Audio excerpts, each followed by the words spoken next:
ምን ነበር የነብያቶች የሰበኩት አምላክ ማን ነው የሚል ነው።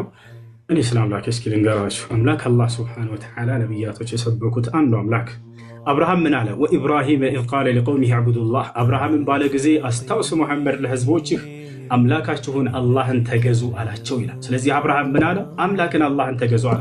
ታላቁ ለእስራኤል ልጆች የተላከው ነብዩ ኢየሱስ ዒሳ አለይሂ ሰላም የድንግል ማርያም ልጅ የዛች የጻድቋ ልጅ ምን አለ?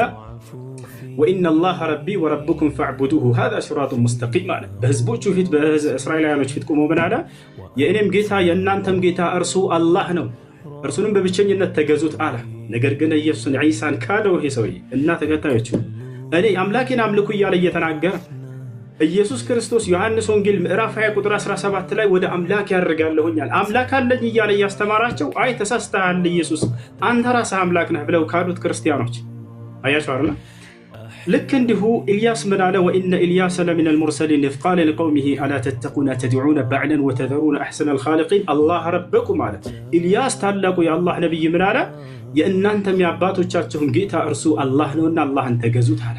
ያ ታላቁ ኑሕ ምን አለ? ወቃለ ሱብሓነሁ ወተዓላ ሓኪየን ዐን ኑሕ ዐለይሂ ሰላም ፊ ሱረት ሁድ ወለቀድ አርሰልና ኑሐን ኢላ ቀውሚሂ ፈቃለ ያ ቀውሚ ዕቡዱላህ ማ ለኩም ሚን ኢላሂን ገይሩህ። ኑሕ ለህዝቦቹ ምን አለ? ህዝቦቼ ሆይ አላህን በብቸኝነት ተገዙት ከእርሱ በስተቀር ሌላ ማንም አምላክ የላችሁም እና ብሎ ተናገረ። ስለዚህ እፎይ አንተንም ሆነ እንዲሁም ደግሞ ከአንተ ጋር እየተከተሉ ያሉ ልጆችን የማንኛውም የኢትዮጵያ ሀገር የልጆች ክርስቲያኖች በጣም አዝንላችኋለሁ፣ በጣም እወዳችኋለሁ፣ በጣም እሳሳላችኋለሁ። ልክ ነቢያቶች ለህዝቦቻቸው እንደሚሳሱት የአብርሃም የኢስሐቅ የያዕቆብን የኢየሱስን የማርያምን አምላክ አላህን እንድታመልኩ ጥሪ ያደርግላችኋለሁ። ቆም ብለህ አስብ አንተ ልጅ።